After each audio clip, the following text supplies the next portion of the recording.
السلام علیکم دوستو، welcome back to my channel fairy story time. امید کرتی ہوں آپ سب لوگ خیریت سے ہوں گے۔ آج کی کہانی ہمیں عائشہ نے بھیجی ہے، تو آئیں اس کی کہانی ہم اس کی زبانی سنتے ہیں۔ السلام علیکم، میرا نام عائشہ ہے۔ میں ڈیرہ اسماعیل خان سے ہوں، پر میری یہ کزن شادی کرنے کے بعد ملتان چلی گئی۔ وہ گورنمنٹ کوارٹر میں رہتی تھی۔ اس کی طبیعت بہت زیادہ خراب تھی، تو میں اس کے پاس رہنے کے لیے چلی گئی، اس کی دیکھ بھال کے لیے۔ بتاتی چلوں، وہ گورنمنٹ کوارٹرز بہت پراسرار اور بہت خوفناک لگتے تھے، اور وہاں پر اکثر رات کو لائٹ بھی جایا کرتی تھی۔ تو ہم لائٹ جانے سے پہلے ہی کھانا وانا کھا کر پارک چلے جایا کرتے تھے۔ ایک دفعہ ایسی ہی لائٹ چلی گئی، تو میں اس کی بیٹی کو ساتھ پارک میں لے کے چلی گئی۔ پیچھے پیچھے میری وہاں کزن بھی آ گئی۔ میں بینچ پر بیٹھی ہوئی تھی۔ اچھا بتاتی چلوں، وہ پارک بہت سنسان رہتا تھا، اور جس جگہ میں بیٹھی تھی وہاں بالکل بھی رش نہیں تھا۔ ایک عورت میرے پاس آ کر بیٹھی، اتنے میں وہ میری کزن بھی آ گئی۔ وہ عورت سامنے والی بینچ پر بیٹھے ہمیں گھور رہی تھی۔ کافی دیر تک وہ ہمیں یوں ہی گھورتی رہی۔ میری کزن نے اس سے بات چیت کرنے کی بھی کوشش کی، پر وہ ہمارے سوال کا جواب نہیں دے رہی تھی۔ میری کزن نے اسے آفر بھی دی کہ تم ہمارے پاس آ کے بیٹھ جاؤ، پر وہ بالکل اسٹل اپنی جگہ پہ بیٹھی رہی اور ہمیں ہی گھورتی رہی۔ اور آپ یقین نہیں کریں گے کہ اس چھوٹی سی بچی نے اسے دیکھ کے رونا شروع کر دیا، اور وہ ایسا روئی بھی نہیں تھی کبھی۔ وہ اتنے بھیانک طریقے سے رو رہی تھی اور بہت بلک بلک کر رو رہی تھی۔ میں کبھی اسے گود میں اٹھا کر ادھر ادھر بہلانے کی کوشش کر رہی تھی، پر وہ عورت اسے بچی کو مسلسل ہی دیکھی جا رہی تھی، اور اس عورت کی آنکھیں جیسے لال انگارہ۔ ہمارا اب تک ایسی پیرانارمل چیزوں پہ دھیان نہیں گیا تھا، پر وہ عورت کافی دیر تک ہمیں گھوری رہی، اور بچی بھی چپ ہونے کا نام ہی نہیں لے رہی تھی۔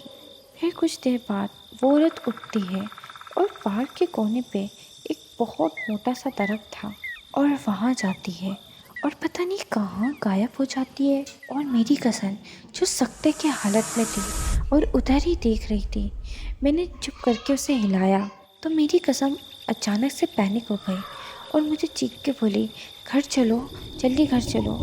پھر ہم لوگ گھر پہنچے۔ پھر مجھے میری اس کزن نے بتایا کہ اس عورت کے پیر الٹے تھے۔ میں نے اسے جاتے دیکھا تھا، اس عورت کے پاؤں ہی الٹے تھے۔ وہ اتنی پینک ہو چکی تھی کہ میں نے اسے دلاسا دیا، مگر ہم اس رات اکیلے تھے۔ میرے کزن کے ہسبینڈ بھی نہیں تھے۔ ہم لوگ ایک ہی روم میں سو رہے تھے۔ ہمارا جو روم کا دروازہ تھا وہ مین گیٹ کے بالکل قریب تھا۔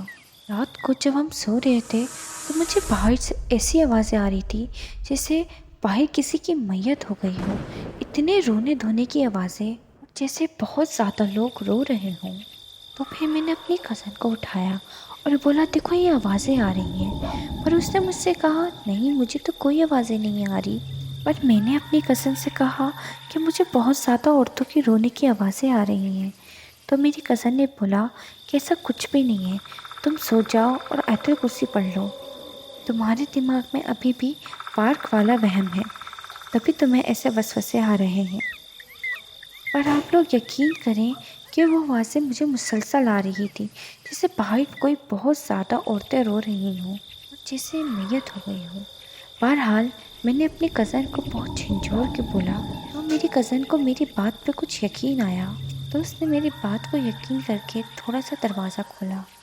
دروازہ کھولنے کے بعد تو جیسے باہر بہت سنسان اور پراسراریت چھائی ہوئی تھی، اور وہ آوازیں بھی آنا بند ہو گئی تھیں۔ میں اس کی پیٹھ پیچھے تھی اور باہر کا منظر دیکھ رہی تھی۔ ہم نے کمرے کا دروازہ کھول کے اور مین گیٹ کا دروازہ کھول کے بھی دیکھا، پر باہر تو ہوک کا عالم تھا۔ پھر اپنے کمرے کے بھی ونڈو کھول کے دیکھا، وہاں بھی کوئی نہیں تھا۔ باہر بہت عجیب سا پراسرار سا ماحول تھا۔ بہرحال ہم لوگ دوبارہ لیٹ گئے۔ پھر ایسا لگا کہ کوئی اس کمرے میں آیا ہے۔ مجھے روم کے دروازے سے ایسا محسوس ہوا کہ کوئی باہر ہے۔ میں نے اپنی کزن کو ہاتھ دے کے اٹھایا، اور سڈنلی میری وہی بھانجی جو چھوٹی تھی ویسے ہی بلک بلک کے رونے لگی جیسے وہ پارک میں رو رہی تھی۔ میں بتا نہیں سکتی اس کے بعد ہم لوگ کتنا پینک ہو گئے تھے، ہم لوگ چیخنے چلانے لگے تھے۔ میری وہی کزن نے بولا کہ چیخو چلاؤ مت، بس آیت الکرسی اور درود شریف پڑھو۔ پوری رات سو نہیں پائے، ہم پوری رات اس بچی کو اٹھا کے چپ کروانے کی کوشش میں لگے ہوئے تھے۔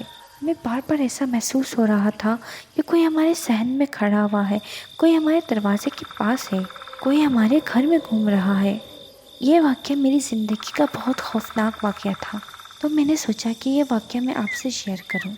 تو رات جیسے تیسے پاس ہونے کے بعد صبح ہی ہم نے اس کوارٹر کو چھوڑ دیا۔ یہ میری زندگی کا سب سے خوفناک واقعہ تھا۔ تو آپ کو کیسی لگی یہ اسٹوری؟ ہمیں کمنٹ میں ضرور بتائیے گا اور ہمارے چینل کو سبسکرائب کر لیں۔ اللہ حافظ۔